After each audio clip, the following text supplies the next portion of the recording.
जय हिंद प्यारे विद्यार्थियों। करंट अफेयर्स की इस दूसरी क्लास में आप सभी का स्वागत है।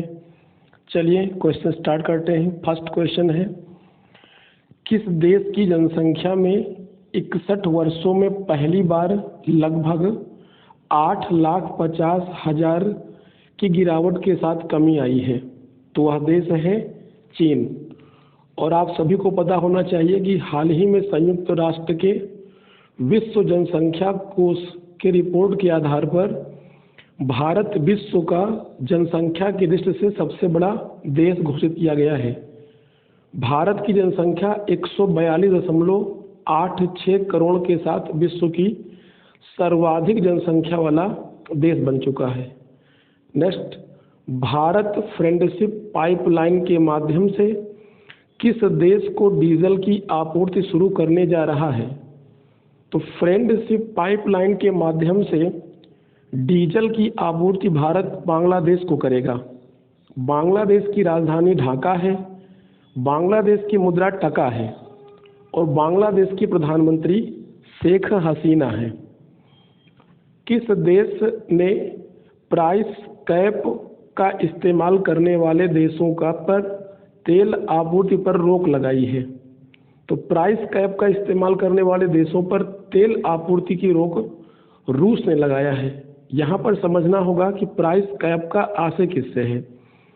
प्राइस कैप का मतलब उस मूल्य सीमा से है जो एक निश्चित होती है, जिसमें परिवर्तन नहीं होता, तो उसे प्राइस कैप कहा जाता है। और जिन देशों के द्वारा इस कैप का इस्तेमाल किया जाता है उन्हें तेल की आपूर्ति रूस नहीं करेगा। रूस की राजधानी मॉस्को है और रूस के वर्तमान में राष्ट्रपति व्लादिमीर पुतिन है और रूस क्षेत्रफल की दृष्टि से विश्व का सबसे बड़ा देश है। नेक्स्ट, एशिया की पहली और विश्व की दूसरी हाइड्रोजन ट्रेन किस देश में लॉन्च हुई है? चीन में।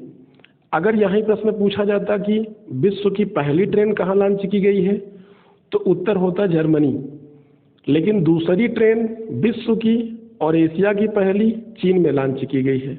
ध्यान रखेंगे। कैसी ट्रेन है? हाइड्रोजन ट्रेन है जो हाइड्रोजन से संचालित की जाएगी। स्कॉटलैंड अपने किस शहर में भारतीय सैनिकों के बलिदान की याद में एक नया ब्रिटिश भारतीय सेना स्मारक बनाएगा? तो किस शहर में बनाएगा?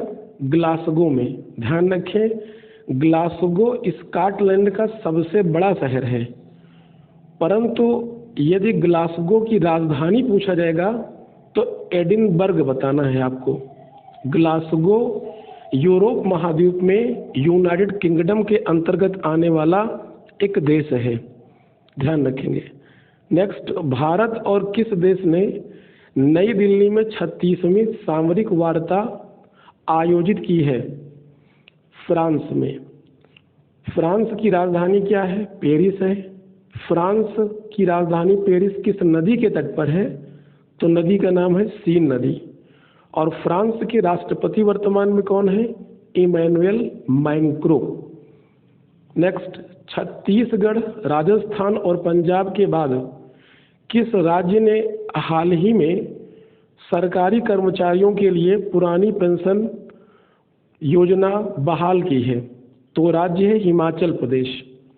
हिमाचल प्रदेश, छत्तीसगढ़, राजस्थान और पंजाब भारत के 4 ऐसे राज्य हैं जहां पर राज्य कर्मचारियों की पुरानी पेंशन योजना को बहाल कर दिया गया है। नवीनतम राज्य हिमाचल प्रदेश है जिसकी राजधानी शिमला है और यहाँ के मुख्यमंत्री कांग्रेस दल के नेता सुखवीर सिंह सुक्खू हैं। आधिकारिक तौर पर यूरो को अपनी मुद्रा के रूप में अपनाने वाला 20वां देश कौन सा बना है? तो 20वां देश बना है क्रोएशिया। ध्यान रखेंगे, क्रोएशिया दक्षिण पूर्व यूरोप महाद्वीप का एक देश है। इस देश ने अभी हाल ही में यूरो मुद्रा को अपना लिया है, जिससे अब यूरोपीय संघ के कुल 10 ऐसे देश हो गए हैं जिन्होंने यूरो मुद्रा को स्वीकार किया।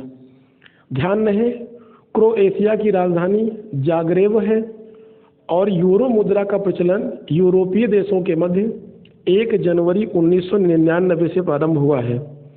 नेक्स्ट, क्रिस हिपकिंस ने किस देश के प्रधानमंत्री के रूप में शपथ ली है? न्यूजीलैंड।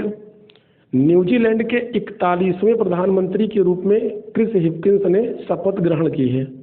आप सभी को यहाँ पर ध्यान देना होगा कि अभी वर्ष 2023 में जो PCS की प्रारंभिक परीक्षा आयोजित की गई थी, उस परीक्षा में यह प्रश्न पूछा गया था कि हाल ही में किसे न्यूजीलैंड का प्रधानमंत्री चुना गया है? तो क्रिस हिपकिंस को। ये जेसिंडा आर्डन के स्थान पर आए हैं और यह न्यूजीलैंड के 41वें प्रधानमंत्री से ध्यान रखेंगे। न्यूजीलैंड की राजधानी क्या है? वेलिंगटन है। और न्यूजीलैंड ओसेनिया महाद्वीप का दक्षिणी प्रशांत महासागर में स्थित एक देश है। कोविड-19 के दौरान जेसिंडा आर्डन ने बहुत बेहतर ढंग से यहाँ पर कार्य किया था और यह दुनिया का पहला मास्क मुक्त देश बना था। ये एक्स्ट्रा फैक्ट भी आपको ध्यान रखना है। भारतीय सेना ने किस देश के साथ संयुक्त प्रशिक्षण अभ्यास साइक्लोन फर्स्ट शुरू किया है? तो ये मिस्र के साथ शुरू किया है साइक्लोन फर्स्ट। मिस्र का दूसरा नाम इजिप्ट है और मिस्र की राजधानी है काहिरा। आप सभी लोगों को पता होना चाहिए कि जो काहिरा है ये नील नदी के तट पर स्थित है और मिस्र के राष्ट्रपति अब्दुल फतेह अल सीसी वर्ष 2023 में भारत के गणतंत्र दिवस समारोह में मुख्य अतिथि बनकर भारत आए थे। यह भी ध्यान रखना है आपको। दिसंबर 2022 में GST कलेक्शन कितने प्रतिशत बढ़कर 1.49 लाख करोड़ रुपए हुआ है? तो 15% पिछले वर्ष की अपेक्षा बढ़कर इस बार 1.49 लाख करोड़ रुपए GST कलेक्शन भारत सरकार के कोष में हुआ है। आप सबको विदित होना चाहिए कि GST दिवस प्रतिवर्ष 1 जुलाई को मनाया जाता है, क्योंकि 1 जुलाई 2017 को भारत में GST लागू किया गया था। नेक्स्ट, अजय कुमार श्रीवास्तव किस बैंक के MD एवं CEO नियुक्त किए गए हैं? इंडियन ओवरसीज बैंक के MD यानी managing director and chief executive officer नियुक्त किए गए हैं। नाम क्या है? अजय कुमार श्रीवास्तव। किस बैंक के? Indian overseas bank. किस वित्तीय सेवा कंपनी ने भारत में अपने गर्ल्स फॉर टेक कार्यक्रम के नए चरण की घोषणा किया है? तो यह घोषणा मास्टर कार्ड की ओर से किया गया है। आइए अगला क्वेश्चन देख लेते हैं। नेक्स्ट क्वेश्चन क्या है? केंद्रीय सांख्यिकी संगठन अर्थात NSO के अनुसार, NSO का मतलब नेशनल स्टैटिस्टिकल ऑर्गेनाइजेशन के अनुसार वर्ष 2022-23 में आर्थिक वृद्धि दर कितने प्रतिशत रहने का अनुमान है? तो इस प्रश्न का सही उत्तर होगा 7%। ध्यान रहे, केंद्रीय सांख्यिकी संगठन की स्थापना 2 मई 1951 ईस्वी को हुई थी। इसका मुख्यालय नई दिल्ली में स्थित है। किस बैंक ने जहां बंधन वहां ट्रस्ट अभियान शुरू किया है? बंधन बैंक ने शुरू किया है। नेक्स्ट, किस भारतीय सार्वजनिक क्षेत्र के बैंक को श्रीलंका के 3 बैंकों के विशेष रुपया वोस्ट्रो खाते रखने के लिए भारतीय रिजर्व बैंक ने मंजूरी प्रदान किया है? तो वह बैंक है इंडियन बैंक। ध्यान रहेगा, वोस्ट्रो खाते का मतलब क्या होता है?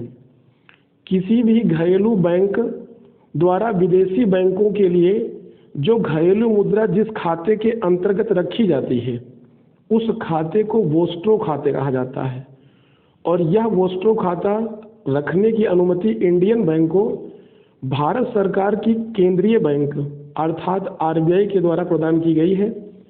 अब चूंकि यह अनुमति RBI ने प्रदान किया है तो RBI की स्थापना को पता होना चाहिए 1 अप्रैल 1935 को, जबकि इसका राष्ट्रीयकरण 1 जनवरी 1949 को हुआ था। ध्यान रखेंगे कि RBI के प्रथम गवर्नर ओसबोर्न स्मिथ थे, जबकि स्वतंत्र भारत में RBI के प्रथम गवर्नर सर CD देशमुख थे। नेक्स्ट क्वेश्चन, भारतीय रेलवे ने कब तक शून्य कार्बन उत्सर्जन हासिल करने की योजना बनाई है? 2030 तक। किस मंत्रालय ने ग्रामीण अर्थव्यवस्था को बदलने वाले विचारों, समाधानों और कार्यों को आमंत्रित करते हुए प्रज्वला चैलेंज को लॉन्च किया है। ग्रामीण विकास मंत्रालय ने लॉन्च किया है। और ध्यान रहे, प्रज्वला चैलेंज प्रश्न पूछा जाएगा किस मंत्रालय की पहल है, तो ग्रामीण विकास मंत्रालय की पहल है। और वर्तमान में भारत सरकार के जो ग्रामीण विकास मंत्री हैं वो गिरिराज सिंह जी हैं। स्टार्ट अप कल्चर को उत्प्रेरित करना और भारत में नवाचार एवं उद्यमिता के लिए कौन सा केंद्रीय मंत्रालय मार्ग का फुल फॉर्म क्या होता है?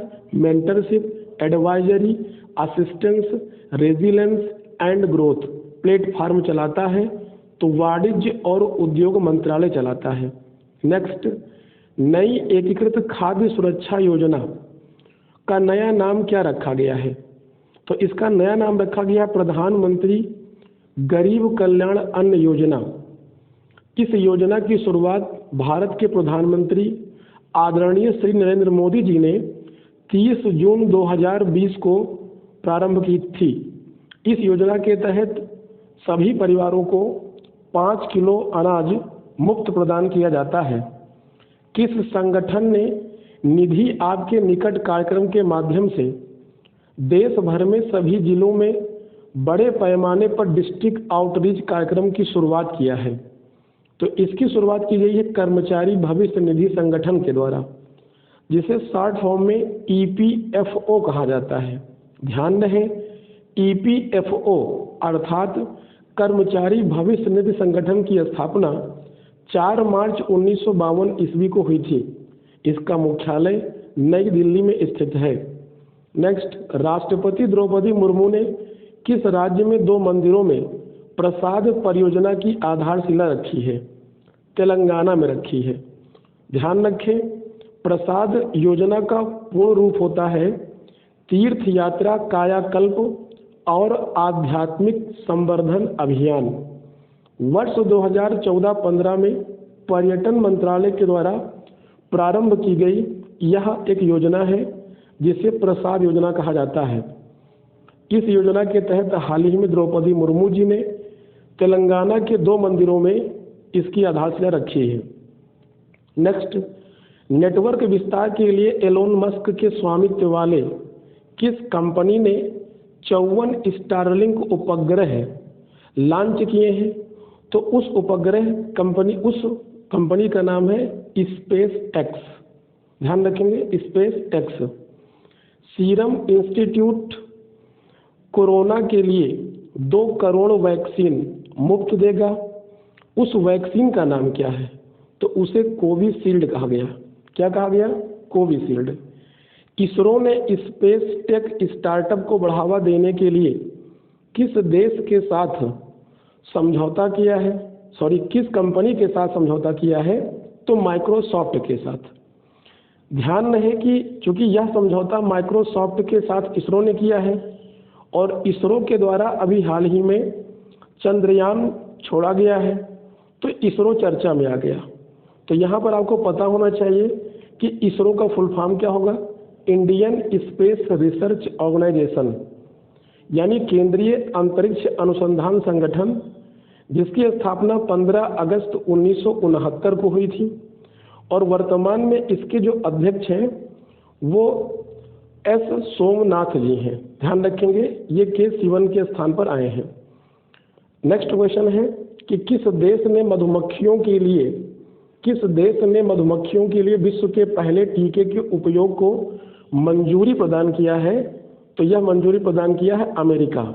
अमेरिका की राजधानी क्या है? वाशिंगटन है।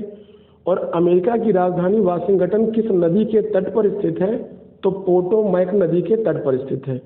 और अमेरिका के वर्तमान में राष्ट्रपति जो बाइडेन है। पशुओं के लिए भारत के पहले IVF मोबाइल यूनिट की शुरुआत किस राज्य में की गई है? गुजरात में की गई है। नीलगिरी तहर के संरक्षण के लिए परियोजना किस राज्य में शुरू की गई है? तमिलनाडु के राज्य में शुरू की गई है। किस राज्य में नीम के पेड़ों की पत्तियां डाइबैक रोग से प्रभावित पाई गई? तेलंगाना में पाई गई। तेलंगाना की राजधानी क्या है? हैदराबाद। और तेलंगाना के वर्तमान में मुख्यमंत्री हैं के चंद्रशेखर राव। तेलंगाना भारत का नवीनतम राज्य है जिसका गठन 2 जून 2014 को आंध्र प्रदेश के 10 जिलों को काटकर किया गया था।